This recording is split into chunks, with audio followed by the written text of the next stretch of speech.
আমরা নানান প্রয়োজনে কিন্তু জিমেল আইডি ব্যবহার করি, কিন্তু জিমেল আইডিতে টু স্টেপ ভেরিফিকেশন অন করা থাকে সিকিউরিটির কারণে। কিন্তু যখন আমাদের ফোনটা হারিয়ে যায় অথবা হ্যাক হয় অথবা চুরি হয়ে যায়, তখন সেই জিমেল আইডিটা যখন আমরা লগ ইন করতে যাই, তখন কিন্তু যেই ফোন নাম্বার দিয়ে টু স্টেপ ভেরিফিকেশন অন করা আছে সেই ফোন নাম্বারে কিন্তু একটা কোড যায়। কিন্তু আপনি চাইলে খুব ইজিলি লগ ইন করতে পারবেন। আপনি যদি আগে থেকে একটা কাজ করে রাখেন, জিমেলের ব্যাকআপ কোডটা নিয়ে রাখেন, তাহলে কিন্তু আপনি ঝামেলা ছাড়াই খুব ইজিলি কিন্তু লগ ইন করতে পারবেন, আপনার জিমেল আইডিটা রিকভারি করতে পারবেন। এই কোডটা আপনারা কিভাবে নেবেন চলুন আপনাদেরকে সেই প্রসেসটা দেখাই। আরে আপনি যদি আমাদের চ্যানেল নতুন হয়ে থাকেন, চ্যানেলটি সাবস্ক্রাইব করে রিকোয়েস্ট থাকবে।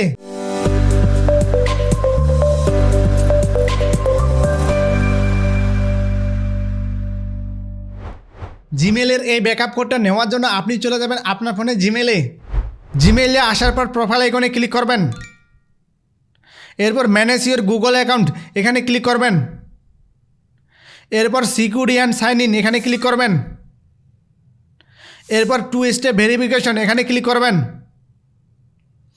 এরপর এখানে আপনার পাসওয়ার্ডটি চাইবে অথবা ফিঙ্গারপ্রিন্টটি চাইবে, সেটা দিয়ে দিবেন। এরপর একটু নিচের দিকে আসলে দেখতে পাবেন ব্যাকআপ কোড, এখানে ক্লিক করবেন। এরপর গেট ব্যাকআপ কোড এখানে ক্লিক করবেন।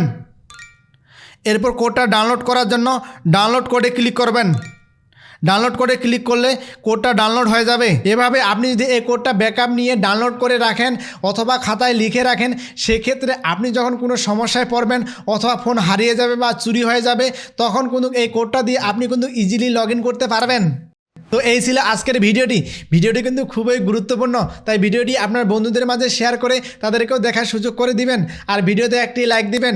আর ভিডিওটা কেমন লেগেছে অবশ্যই কমেন্ট করে আপনার মতামত জানাবেন। আর এরকম নিত্য নতুন ইনফরমেশনাল ভিডিও পেতে চাইলে আমাদের বেসিক স্টার চ্যানেলটি সাবস্ক্রাইব করে পাশে থাকা বেল আইকনটি অন করে দিবেন। আর যারা ফেসবুক থেকে দেখছেন তারা অবশ্যই আমাদের ফেসবুক পেজটি ফলো করে রাখবেন। সো দেখা হচ্ছে আগামী নতুন কোনো ভিডিওতে। ততক্ষণ পর্যন্ত ভালো থাকবেন, সুস্থ থাকবেন।